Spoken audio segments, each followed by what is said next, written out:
Amen. Thank you, Darwin.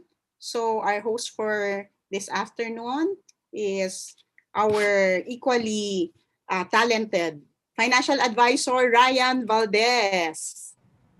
Ayun, thank you, boss. Good afternoon, everyone. We are excited. I'm sure na you are expecting so much ngayong hapon na ito. If you wanna check, or if you wanna share those, pwede nyo i-type sa ating chat box. But then, of course, we would like to thank you for giving your Saturday time para sa ating usapang business. This event is brought to you by our Sun Life sales team, Team Vision, of course, and Ignite of Jara Branch. Excited tayong lahat.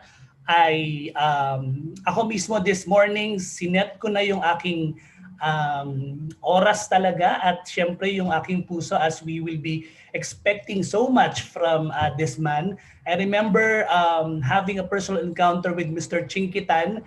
I used to attend Victory Green Hills before. Tapos biglang nag-ring yung telepono ko. Sabi ko, bakit nag-ring yung telepono ko? And I remember that was my birthday. Sabi ko, okay, someone would really want to greet me this day. Sabi ko, I remember kasi si Sir Chinky, nag-serve din siya during that time sa Victory Green Hills. And he just told me na happy birthday. Sabi ko, okay po, do you know me? ganon ka-special yung feeling ko. Sabi niya, hindi bro, pero I just wanna greet you. And I just felt na intentional talaga for him to reach out during that time. And I'm glad I've been seeing him social media, sa events ng Sun Life, ng Jara specifically. And I know that dinala talaga siya ng Panginoon sa atin. And today, we are very blessed. Siguro, meron tayong mga naisip, mga questions na I tell you, we had a talk with him mga nakaraang week yata yon, and ready yung mga answer niya. And these answers are not just galing sa libro or naisip niya lang right that time. We know that these are really from his experiences. So madami na ako masyadong sinabi this afternoon. Alam kong medyo out of spiel na ako, boss. But I'd like to welcome and I'd like to introduce, of course, siguro wala nang ibang other things that I can add on, but I'd like to introduce you directly to Mr. Chinkitan. Thank you, Ryan. Is he already inside? Yes, hello everyone. Kamusta na po kayo dyan? Oo. So, maraming salamat. Oo. So, may I know everyone kung ilan dito ang mga first time guests? If you're first time guest, paki-type lang first time. Oo, first time. Paki-text lang, paki-chat lang. Much better kung we communicate with one another. Mas maganda yan, di ba? Oo. Oy, maraming first time. Thank you very much again, Angela, Jennifer, Leanne, Cher, okay, and then si Joel, Emelita, and then please tell me also where is your location? Taga saan po kayo para ika nga mabati ko rin kayo. Oo, so maraming salamat, Jigs. Okay, thank you very much. From Iloilo, meron pa tayo from all the way from Iloilo. May mga iba, Mandaluyong, Pasay, Quezon City, Caloocan, Cavite. Thank you so much. So again, I'm pretty excited about this session.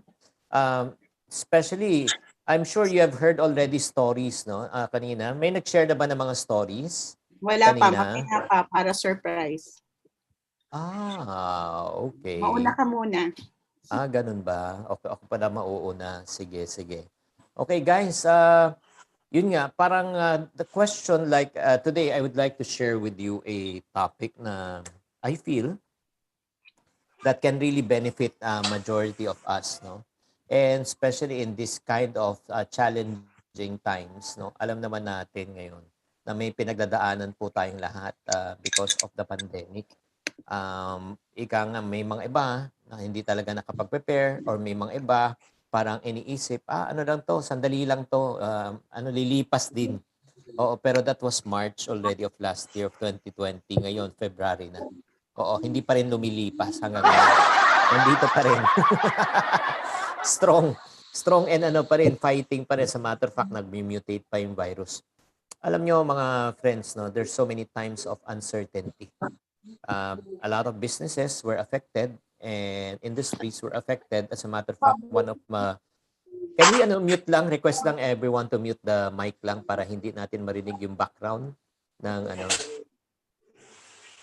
pa-request lang ng ay,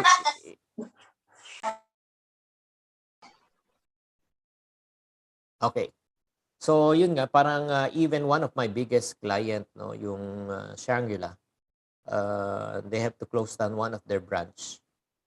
So if a big company just like that close down their branch, ibig sabihin yan, they don't see any parang tanong ko nga sa mga financial expert, economy expert, and yung sa health expert, when do we see the end of this pandemic? Ang sagot sa akin ng lahat is no one knows. No one can really know. So in other words, so kung affected kayo by the way, kung kayo ay hindi affected financially, congratulations. Okay? Congratulations po sa inyo pag hindi kayo affected financially. But if you are affected financially, sandali, patayin ko lang ilaw ko, ha? Masyado ako maputi para akong multo. If you are affected financially, that's the reason why tamang-tama itong session natin na ito. So, my question to you is this. Sino sa inyo ngayon, technically, no, let's be honest, affected kayo financially ng pandemic na ito? You're affected in terms of sa business, you're affected in terms of your work. If you are, please type in, yes, I'm quite affected. So, pagka yung mga hindi pa affected, congratulations. Pag kayo affected, yes. Okay, timing na timing. So today, before we start, I would like to present to you options. Options that you can look at. And then after this session, pag sinabi mo, I don't think this option is viable for me, you don't have to force yourself. But if you feel that there's value in what I'm talking about, that's the time you think about it. So right now, let's start with the slide. My question for those people who are affected is what? Are you ready to invest and earn? Yan ang tanong. Ready ka na ba mag-invest at kumita ng pera? So the question is, why do we need to have a second source of income? Given na nga yan, sinabi ko na kanina, because of the pandemic. And the second reason kung bakit natin kailangan ng second source of income is because we need to have the right concept of retirement. Darating po yung panahon na magre-retire tayo one day. Sino sa inyo ngayon nakikinig ngayon na may plano kang mag-retire one day? Paki-type me. Please type me. And then for those people na walang plano kayo mag-retire, pagpipray ko kay Lord na kayo ay mag-work hanggang 85. 85 na trabaho ka pa rin. Talaga ang plano ko, okay, ang plano ko is to retire already actually my next year. Kasi iba-iba ang concept ng retirement po natin. No? May mga iba pag nag-retire, they want to travel, they want to buy the things that they like, or if not naman, may mga iba gusto mag-mission. So kung ano man ang plano mo yung retirement mo, I really respect that. Pero para sa akin, ito yung yung concept ko Again, I'd like to share with you my concept of retirement. My concept of retirement is this.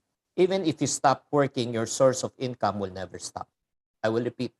Even if you stop working, your source of income will never stop. Kahit na tumigil ka na sa kakatrabaho, pero tuloy-tuloy pa rin yung yung daluyan ng income mo. Yes. As a matter of fact, uulitin ko rin, alam mo maraming tinuro sa atin tong COVID na ito Aside from, yun nga, what's happening na nawalan tayo ng minsan ng income, pero alam mo, ang tinuro rin ng COVID na ito, you just need to be, what they call this, sensitive. This is already a foretaste. A foretaste of retirement. Nung March, di ba? March, di na nakakalabas, di nakapag-negosyo, di nakakapag-present. So, from March up to, let's say, June, March to June, kahit walang pumapasok ng income sa'yo, tuloy-tuloy pa rin yung expenses mo, tuloy-tuloy pa rin yung buhay mo, nababayaran mo pa rin. Oy, congratulations. Ibig sabihin, potentially, pwede ka na mag-retire kasi may continuous cash flow ka pa. Look at me. Pero right now, sige, ilabas nyo muna ako sa slide, please. Kung ngayon, nung bandang March, April, May, nanginginig na yung finances mo at wala ka na talagang pang monthly, wala ka ng pambayad, wala ka ng ika nga, nahihirapan ka na, na-challenge ka na. Ibig sabihin, hindi ka pa prepared for retirement. Do you agree? Nag-agree ba kayo na sa sinabi ko na yung ginawa ng pandemic, foretaste na to?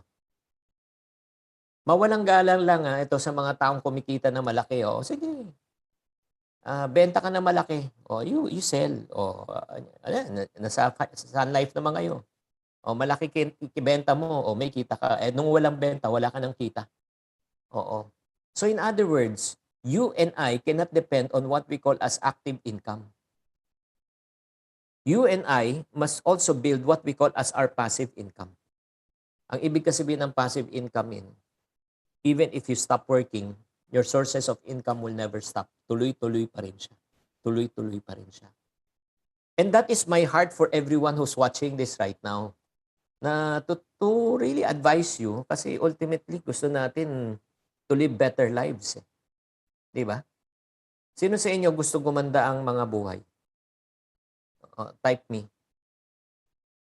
Yung mga hindi nagta-type, pananalangin ko na sana sumama buhay nyo. Kasi ayaw mo kasi dalawa lang naman yan, gumanda o sumama Diba? So, again, the reason why we need really to seriously look at this. Kasi darating ang panahon, even if you want to work, you cannot anymore work.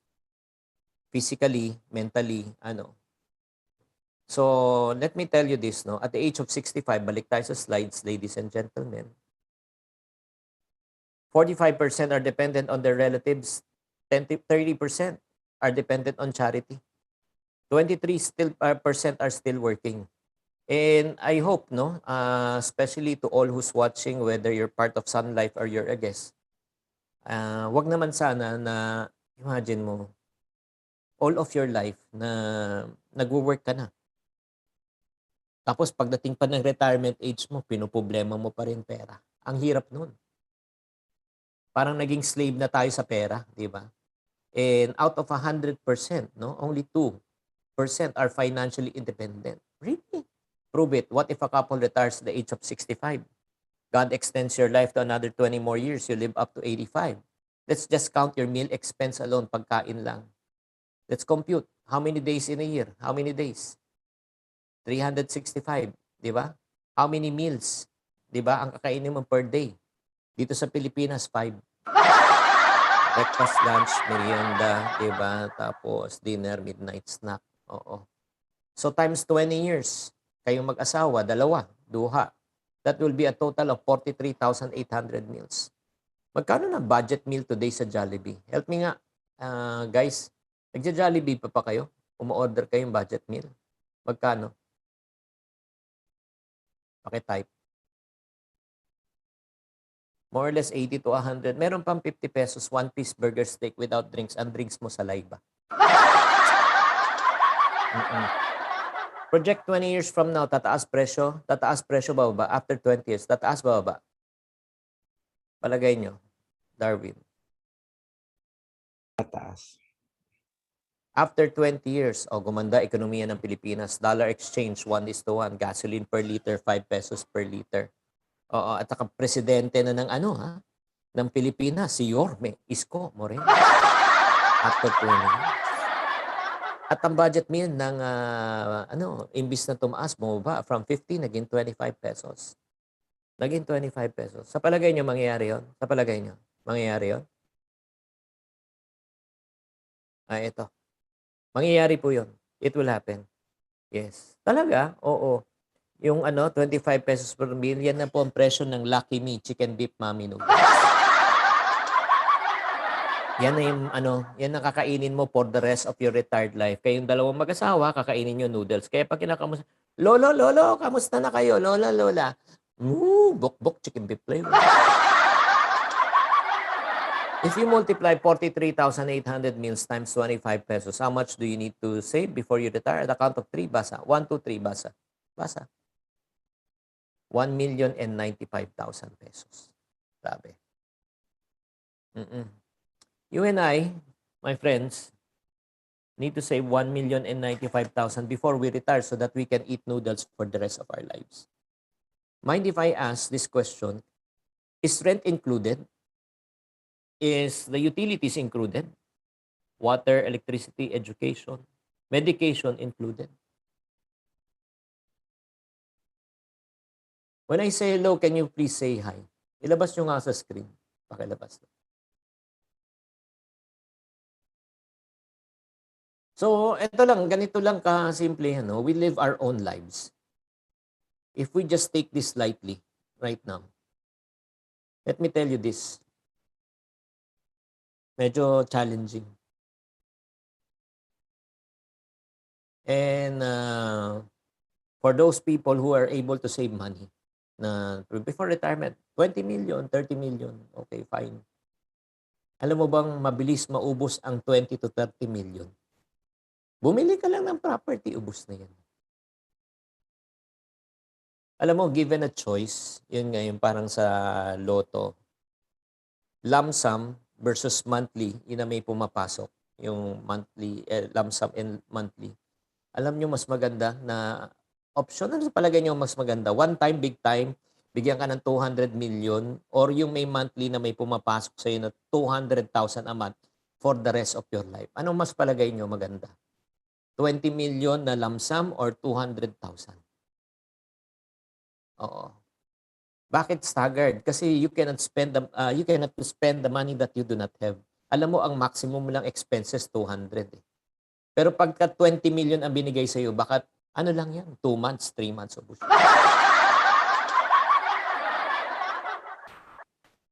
Am I making sense? Guys, am I making sense? If I am making sense, please type yes. So, let's go back to the slide. Reality bites. When you say reality bites, this is a reality that you and I need to face. That's the reason why ako naman parang naging calling ko na to, purpose na ito that I talk about financial advocacy. Why financial advocacy? And then, bakit, Chinky, para sa iyo lang yan? Yes, you can say this can be my profession, my vocation. But unfortunately, kasama ka. Bakit? Every day, gumagastos ka ng pera. Every day, kailangan mo kumita ng pera. Hindi aabot sa punto ng buhay natin na hindi ka kasama, na hindi ka kikita, hindi ka mamumblema, hindi ka gagastos ng pera.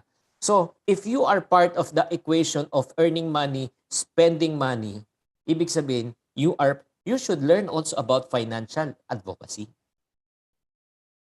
And the problem is with this financial advocacy, there's really a lack of education when it comes to finances. Why do I say that? The school system taught us on how to earn money to become successful, but the school system never taught us how to manage and grow our money. Hindi tayo tinuruan kung paano mag-manage, mag-invest, magpalago ng pera. Yun ang problema. And then I always tell people, it's not actually the lack of money is the problem. It's the lack of education. Prove it. Bigyan mo nga ng 1 million isang taong walang kaalam-alam Diba? Let's say, isang beggar, bigyan mo ng 1 million. After 1 year, ubos na yan. Diba? But if you take away all the money of a rich person like the late Henry C., the late Gokong Wei, sila Manny Villar, Manny Pangilinan, tanggalin mo lahat ng kayamanan nila. Ayala, tanggalin mo lahat ng kayamanan nila. Pagbalik mo, after 1 year, may pera na ulit sila. Kasi it's never about the money, it's about the education. So, unfortunately, where do Filipinos get their financial education? Most of them from their own ideas, from their own mistakes. Ito yung masakit If it's from our own ideas, parating people say experience is the best teacher. Have you ever heard that quote? Experience is the best teacher. I beg to disagree. Personal mistakes and experiences is costly and painful. I would rather learn from other people's mistakes rather than commit my own mistakes. That's the reason why it has been my mantra ever since when I was in a school. It's better to cheat rather than to repeat. Hindi, ibig sabihin, matuto ka naman sa pagkakamali ng ibang tao. Huwag mo na i-monopolize, pati pagkakamali, i-monopolize mo pa. Mag-share ka naman. Diba? Number one, it's mali eh. Personal ideas. Number two, from family upbringings, kung ano sinabi ng magulang mo, yan na ginagawa mo. Unfortunately, hindi naman lahat ng tinuturo ng magulang natin ay tama. Diba? May tama rin, pero may hindi naman lahat ng tama. Diba? Parang naalala nyo, parati sinasabi ng mga magulang natin, mahirap ang pera. Diba? Magtipid ka, mag-budget ka. Wala tayong pera. Actually, hindi naman totoo yun eh. May pera naman sila eh. Ayaw lang nila mag-share. No, kasi majority of us, honestly, we were born in a, yung poor way of thinking, poverty mindset. Eh. Yung the way we think.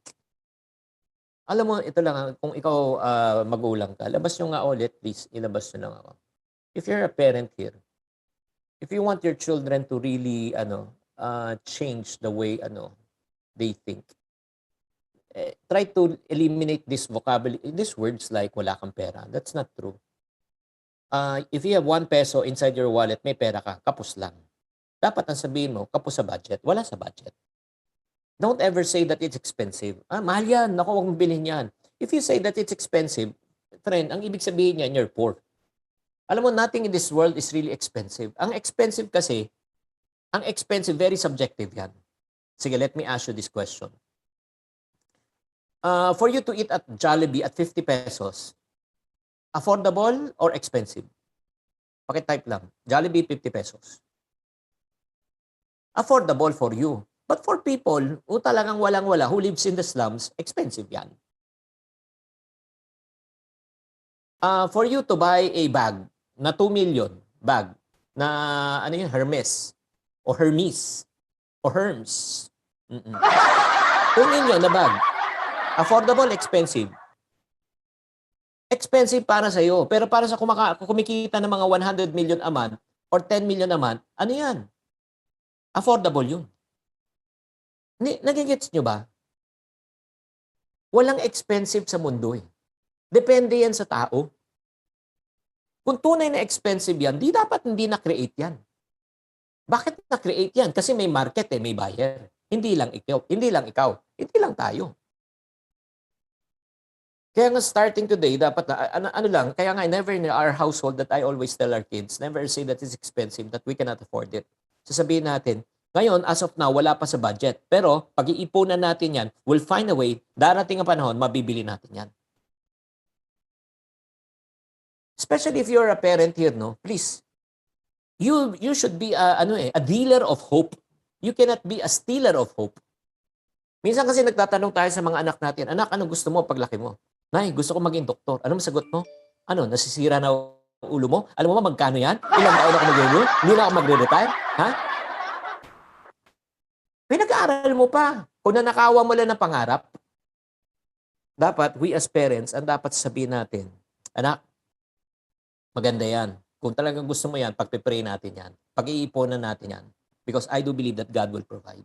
So, yun nga, yung parang mindset, babalik na tayo. So, we get our financial education from our own ideas, family, husband and wife. Kaya nga away ng away, iba yung dalawang perspective ng mag-asawa. I don't like to dwell on that. Media and friends. Yun eh. Unfortunately, hindi naman maganda minsan yung mga, lalo na, di ba, magtatanong ka sa kaibigan mo, oy friend, na-employee for 30 years. Gusto ko mag-business. Maganda ba mag-business? Ay nako, alam mo, malulugi ka lang. Oo, friend, tama ka. Nakakabuang talaga. Ay nako. Oo. Tanungin ko kayo sagot.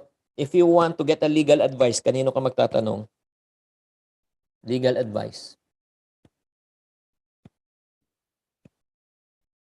Sa karpintero. Medical advice. Doktor. Financial advice.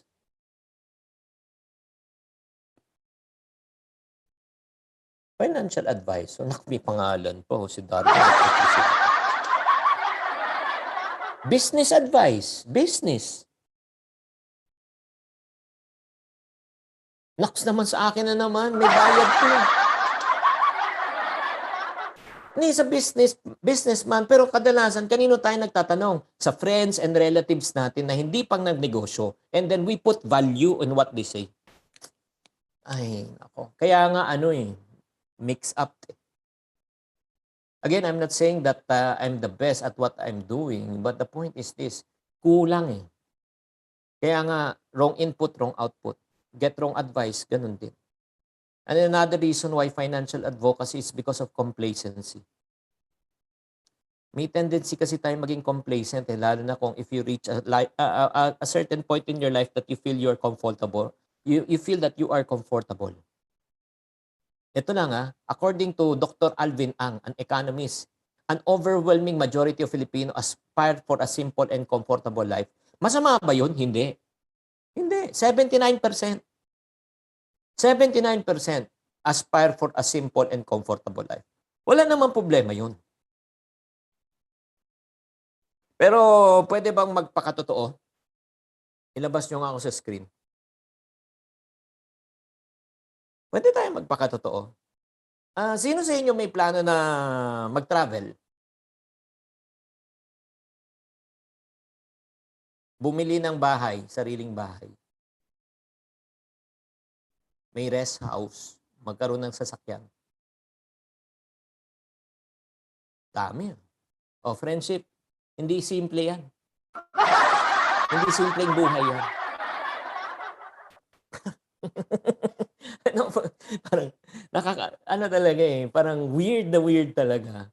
Means, ito lang sometimes, when we touch, the honesty is too much. And I have to close my eyes and cry. Hindi kasi parang hindi consistent yung gusto natin sa ginagawa natin. Ito gusto ko, pero iba yung lifestyle mo. Yun.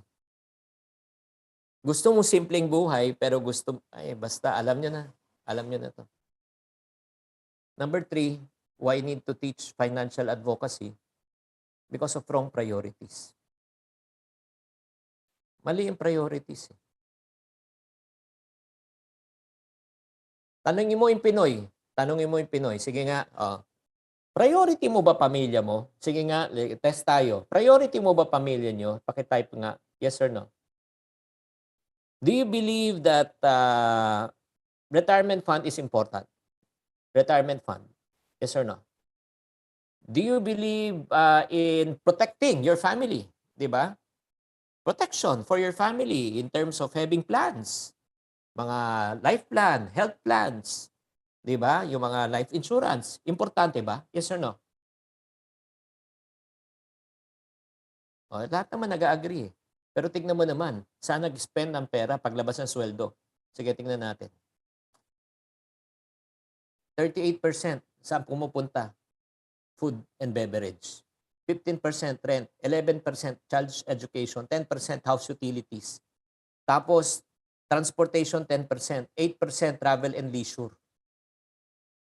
8% in health and medical services.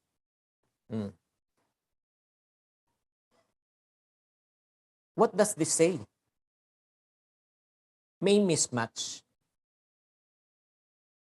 Majority of people will say, family is important, retirement is important, planning for the future is important, pero yung lifestyle, expenses, mas malaki yung nagigets nyo? Yun. Another reason also na kung bakit natin kailangan pag-usapan talaga to, mga friendship, is because of healthcare.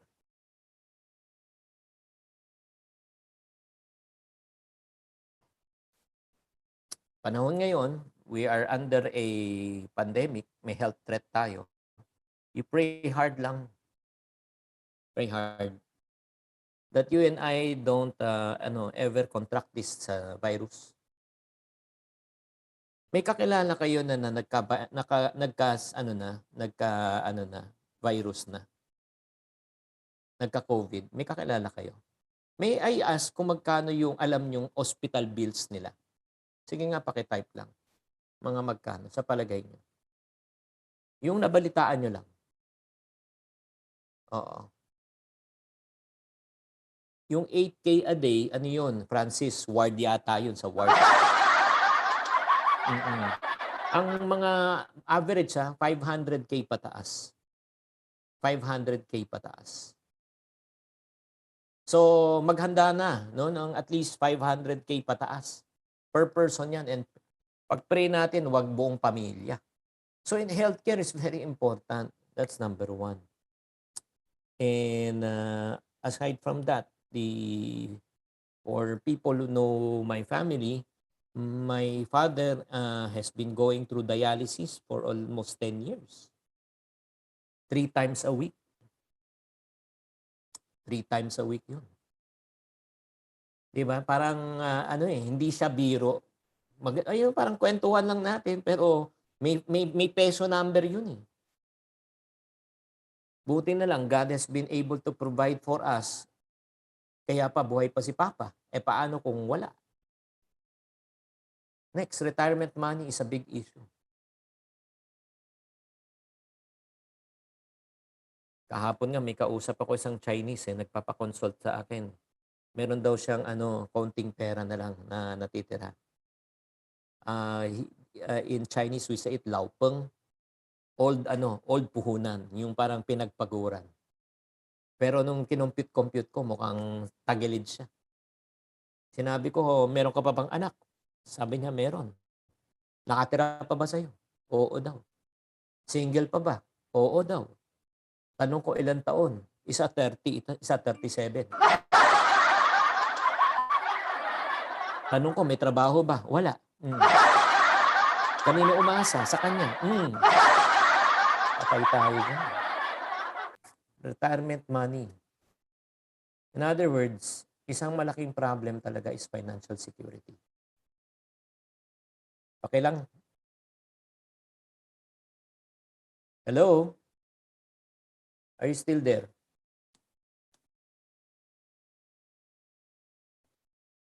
Kaya nga ito lang parang I'm not trying, I hope na hindi ako masyadong negative na thing sa inyo.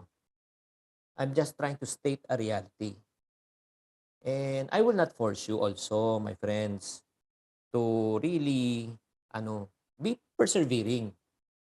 Hindi kita ipipilitin. Alam nyo bakit?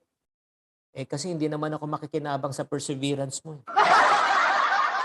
Magplano ka man, maghirap ka man, diba? Mag-ayos ka, hindi naman mapupunta sa akin yan, para sa pamilya mo yan eh. Diba? So, kailangan talaga, ayusin talaga. People won't mind if they have more of money, but they will complain if they have less of money. Kaya, let me ask you, for people who are already part of Sun Life and the people who are guests, do you believe that money is an important topic?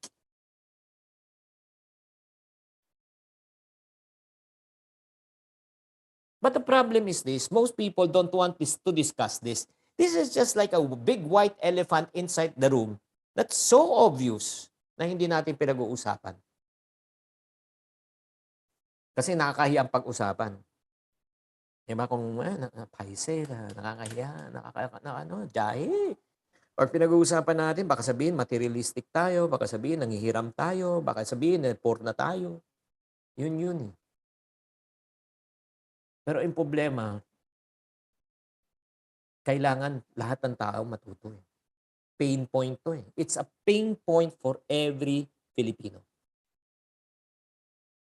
Whether you're an employee, OFW, whether you are middle class, upper class. Ito lang mga friendship para sa mga medyo may kaya, yung nakakaangat sa buhay. Remember this. Remember M. Remember E. Put them together. Remember me. The bigger you are, the harder you fall. The bigger you are, the harder you fall. Para sa mga nagbebenta lang sa real estate and insurance na since wala naman kayo masyadong overhead in terms of operational expense for your company, wala kang pinapasweldohan na tao, hindi mo naintindihan tong probably sasabihin ko. Nagrereklamo lang kayo na siguro probably na wala kayong masyadong sales. Pero wala naman nalulugi sa inyo kasi wala kang fixed overhead. Pero paano naman yung mga negosyante? na 10 branches ng restaurant na hindi maka-operate, na gumagastos siya ng almost yung operational expense niya ng 3 million pesos a month. 3 million a month. 6 months wala siyang operation, 18 million na ang nawawala sa kanya. Paano naman yung mga negosyante na merong mga koleksyon? 'Di ba? 30 days, 60 days, 90 days na hindi makakolekta sa mga binentahan nila. Since hindi siya makakolekta, meron din siyang babayaran na mga dues niya na hindi rin siya makabayad dahil hindi siya makasigil. Sometimes we complain with our present situation, but sometimes when you look at the situation of others, you'll be thankful and grateful that you are not in their position and situation. Kaya nga alam mo, kagandahan to conclude, no? Kung para ano na to, itong intro na ito, intro. Intro pa lang to. Ang kagandahan about finances is this eh. This is a product that you don't have to sell.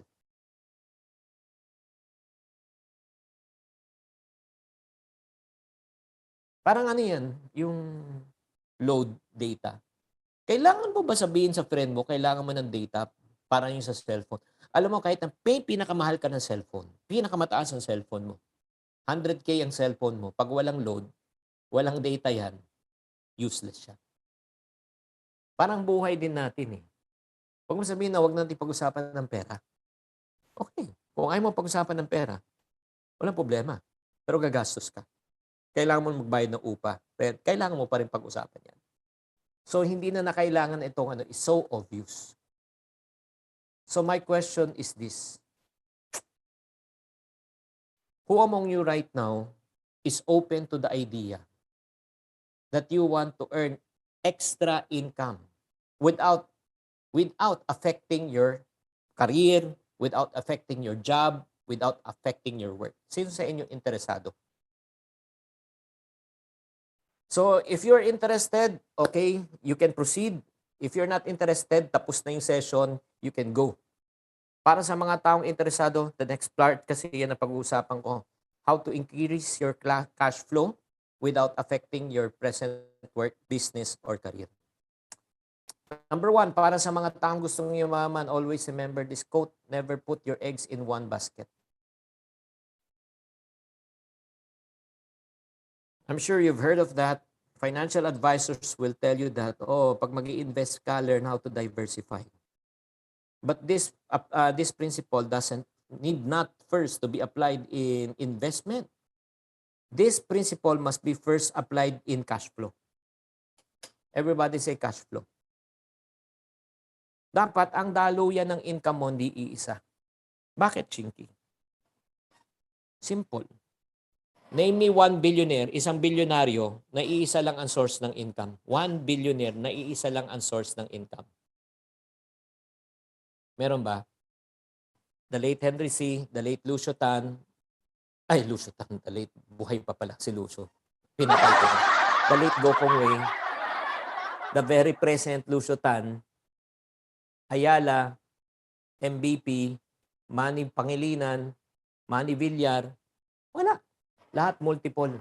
Dahil alam nila yung principle eh. Kasi kung isang industry lang nila, pag tinamaan yung industry niyan, tagilid na sila. Kaya yung mga bilyonaryo, marami rin tinamaan ng COVID, pero buhay pa sila. Bakit? Kasi diversified ang kanilang cash flow. So we must learn from the people who are successful. So the next question, Chinky, okay, let's talk about cash flow. Let me borrow Robert Kiyosaki, cash flow quadrant. Number 1, JOB, employment. If you're employed right now, you earn money, congratulations. Keep your job, you need that. Because employment can pay the bills. Tubig, kuryente, upa. Next, employment is good, but we need cash. Kasi why? Because income is limited, but expenses are unlimited. So the next option that you can do, open self-employment. That's the next cash flow that you can get. Get into sales, 'di ba? Be a financial consultant, a financial advisor, 'di ba? Pwede rin 'yun. 'Di ba kung ano yung makakadagdag na walang ang kagandahan kasi dito, you keep your job tapos may side ka pa, may side income ka pa. And then Just like my friend, no, ano siya, employed siya. Accountant, side income niya, bookkeeping. Nagbo-bookkeeping siya. May 10 accounts na siya. Tapos, tinanong ko nga sa kanya ano na mas malaking income mo? Self-employment, employment. Sagot niya sa akin, sir, self-employment. Lumalaki na eh. Ba't di ka na mag-resign para madagdagan? Alam mo, sagot sa akin, ito, listen intently. Galing sa isang accountant. Sir, nag-add ako ng basket para magdagdag, hindi para magbawas. A lot of people make the mistake just because they out-earn their present income, they leave their first income. If you can do both, why not? Diba? Keep both. And then, after that, lumaki na yung practice niya. Marami pa rin gusto. Wala na siyang time kasi nga nagsusolo siya. Pero ano ginawa niya? Tinanggap pa rin niya. Swapang siya swapang. Alam mo ginawa niya? Pero matalinong swapang. Nag-hire na siya ng ibang accountant to work under him. Meron na siyang business. May firm na siya. Monday to Friday, he works at his boss office. Saturday, he goes to his office. May managing partner lang siya. So, ilang sources ng income ng friend ko? 3 na. Diba? Sooner or later, pwede mo rin gawin yan. Pero third, kung gusto mo talaga mag-increase ang cash flow mo, it's not how much money you make. It's not how much money you keep. It's how much money you grow. Everybody say grow. Pakitype nga yung grow to ensure lang na nandyan pa kayo. Kasi, anin mo yung pera kung nasa savings account lang. 1% talo ka pa ng inflation. Liliit ang halaga ng pera. Diba? Parang binhi yan What do you do with the seedling? Ang binhi tinatanim. Diba? Hindi kinakain. Pag kinain mo, wala kay tatanim. Ang binhi, hindi ni-store din. Hindi maglalago yan. Kailangan make it grow. How can you make it grow? Learn how to invest. Make money work for you instead of you working for money. Marami namang investment dyan. You can ask the financial advisors na lang kung ano yung mga investment out there. Hello? When I say hello, can you say hi? Hello? Hi.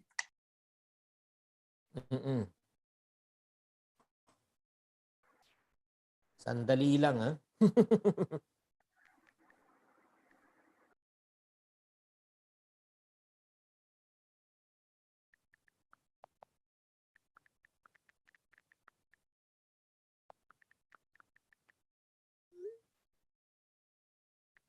Okay.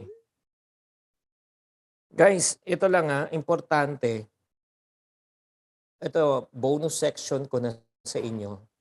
Sino sa inyo dito gusto nyong, ayaw nyo na mamblema sa pera? Ayaw nyo na mamblema sa pera?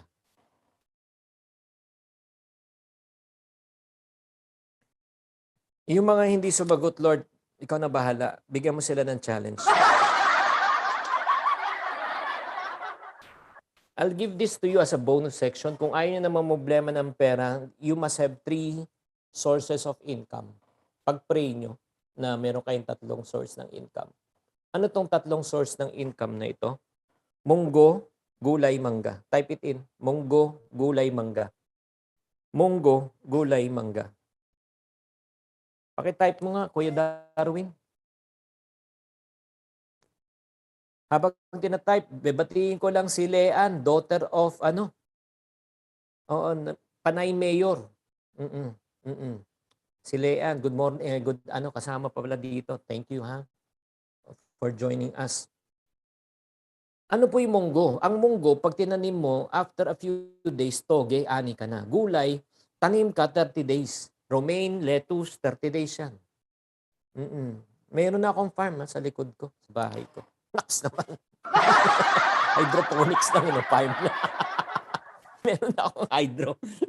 30 days. Mangga, tanim ka, 7 taon. 7 taon. Pero tuloy-tuloy. Anong ibig ko sabihin, ladies and gentlemen? Yung sources of income natin dapat may daily, may monthly, and may annual. O sana hanap tayo ng racket natin, yung munggo. O kanyari, sample. Kanyari, sumali ka, mag-financial advice score ka, magbenta ka, munggo. So, benta ka, may income ka, o nag-share ka ng financial advice sa ng mga tao, o may income ka, that can pay your bills. That can pay already your daily gasolina, pagkain, utilities. Tapos yung sweldo mo, yung gulay, yan ang itatanim mo, pang mangga mo, pang investment mo. Or pwedeng baliktarin natin, yung munggo mo, sweldo mo. Yung gulay mo, kung ano man yung sideline mo. 'Di ba? Tapos itatanim mo para may mangga ka. Hello? Am I making sense?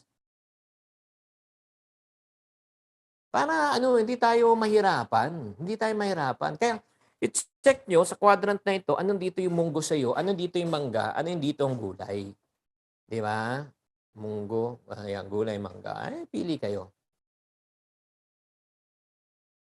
Oo, simple lang. Actually, yun nga eh. Alam mo, Audrey, yan yung gifting ko eh. Yung aside from being cute, no, I have the gift really to take something that is very complicated and make it very simple for people to understand. And that is my intention. Kasi I want people to become wealthy and debt-free. And last but not the least, ito lang yung alam mo, sa dami-dami ng mga speaking engagement ko kahit na ngayon ng pandemic, so far kayo ang pinaka-responsive. Oo. Active. No, yung mag-chat ba? Oo. Compared to last night. Oh, sobrang active nyo eh. Kailangang pilitin pa eh.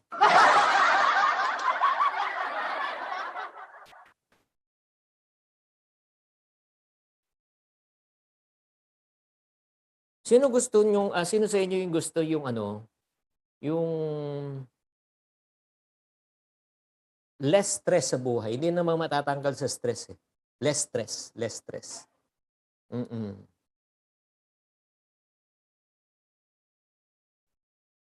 Sino sa inyo gusto niyo yung darating yung panahon makapag-retire kayo? Yung wala kang puproblemahin sa pera. Meron ka ng health fund, emergency fund, retirement fund, di ba? Yung mga ganon. Yes? Ito. Itong goal natin, ay nako, grabe. Napaka-bless nyo talaga. Oo. Na libre to. Libre tong session para sa inyo. Oo. Kasi si Lisette, wala akong magagawa. Ganon talaga, no? Pagka, inaabuso. Yung mga iba, nagbabayad sa akin, pero siya, walang bayad. So, there are two sides of income. Dalawang sides eh. Number one is active, second is passive. Or isa, linear leverage. Linear income leverage na lang. Nasaan ang perspective nyo? Let me ask you this question na kasi iba-iba perspective natin eh. Yung employment, self-employment, left side ba? Left side nyo? Tama o mali? Yung nakikita nyo ngayon? Left side yon? Yes or no? Yeah, left. Left side is called linear income. When you say linear income, you work, you earn. You stop working, you stop earning. Leverage income on business and investment means even if you stop working, your income will never stop. Sa right side siya. Ito, employment ka. Ito lang, again. Magkano sweldo mo? Well, I'm a professional. I make 1 million a month. Wow. So technically, you're making 30,000 pesos a day. Wow, congratulations. Top corporate ka. Pero ito problema mo. Look at me. The moment you stop working, you stop earning. Nasa sales ka, self-employed ka, galing mong bumenta. Kada kaso, milyon ang kinikita mo rin. This is your problem. The moment you stop selling, you stop earning. Kasi sa linear income, the moment you stop working, you stop earning. Clear ba? Clear ba yung sa left side? On the right side of the corner, wearing red trunks. Sa business naman and investment, ganito naman po siya. Kunyari may franchise ka na siomai, isa, sample. Kumikita ng 1,000 a day yung per franchise mo, center. 30 days, 30,000 net na yun. Tapos may tatlo ka, may 90,000 a month ka. Meron kang paupahan na mga kahit na 3 O tig 50K ang paupahan mo. O 30K na lang. 30K. 30K times 3, 90K. 90 plus 90, 180,000. Magtrabaho ka hindi, every month may pumapasok na 180,000. Ang tawag niyan is leverage income. Now, question. Clear ba yun? Clear ba yun? Is that clear? Yes or no? Right side yun. Okay. Anong mas magandang income? Linear or leverage? Sige nga, pili kayo. Pili kayo. Linear or leverage? Joy say leverage. Darwin says leverage. Joel says leverage. Trina says leverage. I also personally go for leverage. So this is the strat. Come on, look at me. Look at me. Ito yung strategy. Majority of us probably are earning 100% and 0%. 100% sa left side, yung which is yung tinatawag na linear income, zero pa masyado or hindi pa masyado sa leverage. So ito yung strat. Slowly transfer our income from linear to leverage. Help me. 90, 10, 80, 20, 70, 30, 60, 40, 50, 50, 60, 40, 70, 30, 80, 20, 90, 10. In other words, anong goal natin? From this time on, we have to slowly transfer our income from linear income to leverage income. The earlier, look at me again, the earlier you transfer your income from linear income to leverage income, the earlier you can retire, the earlier you can worry less about your money, the earlier that you can be less stressful about money. Ilabas nyo nga ako sa slide. Am I making sense right now? Dapat yung goal natin ngayon, challenge natin, aside from creating multiple sources of income, aside from munggo, gulay, mangga, ang strat natin, transfer na.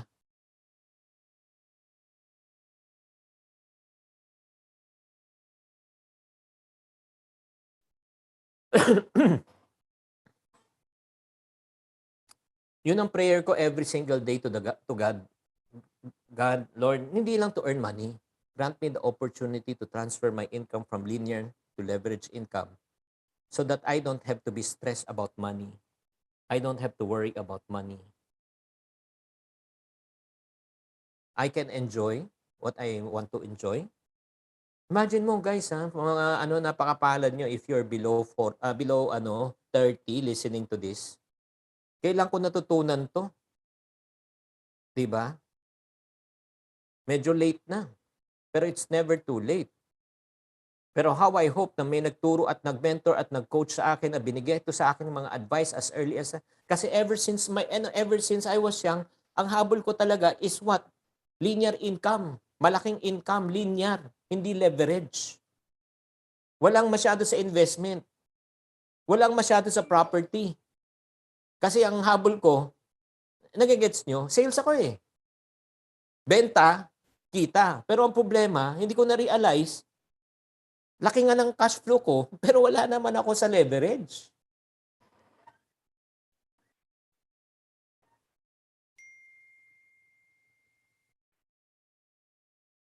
Kaya guys, I just want to encourage you, in life, you don't have to work really that hard only. You need also to work smart. In conclusion, do you think that the information that I shared with you today is beneficial?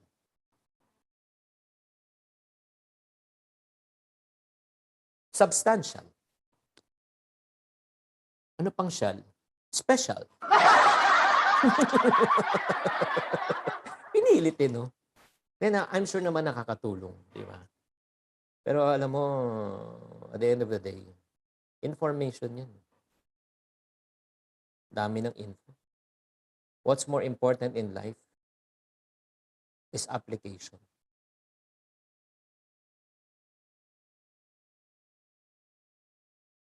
I was talking to my wife the other day.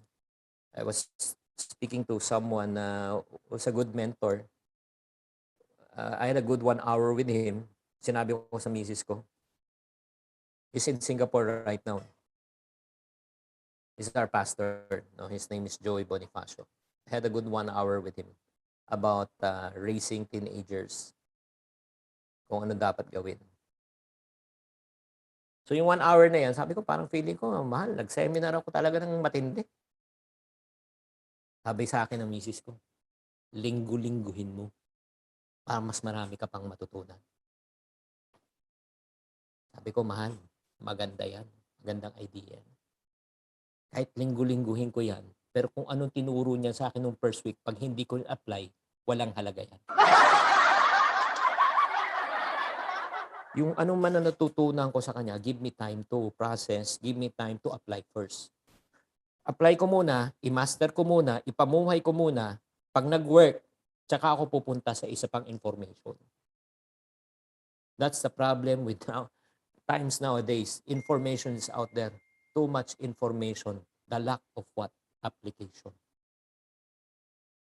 Nagigets nyo? So right now, ito na yung question. Balik nyo sa slide. May information na kayo na nakukuha.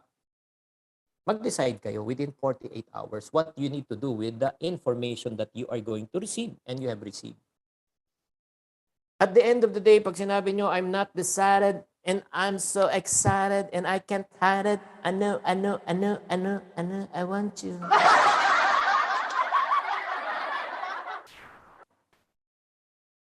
Yes or no lang naman yan kung ano gusto mong gawin. At pag sinabi mo, undecided ka pa, let me tell you this truth. Indecision is already a decision not to make a decision. Indecision is already a decision not to make a decision. So guys, thank you very much for this opportunity. Sino ba yung host natin ngayon? May host ba tayo? Meron po. Sinong host? Ryan Valdez. Thank you, Sir Chinky. Okay, Ayun ulit. po. Ayan, isang picture lang pwede before mag-question and answer. Okay lang? Wala Isang naman bayad. picture. May picture pa. Oo. Guys, gusto niyo ba ng picture? O, isang picture lang. Nakasara naman camera nila eh. Oh, please Sino turn on your ka-picture ko? Pangalan. cameras. Everyone. Turn on your cameras. Come on. Eh, paano yung mga iba? Wala pang make-up. Make-up muna kayo. Yung mga iba, di pa Sis, naliligo. pwede- Ako naligo. Yes, Kayo, hindi. Just a picture lang. Yes, cover. Okay. Alright. Okay. Na? Okay. One, Four two, slides. three. Yeah, smile. Lahat letter C. Lahat Okay. letter C again. Ah, 1, cash yan, 2, 3. cash, Letter cash. C. Okay, Cash, smile. Next. Next.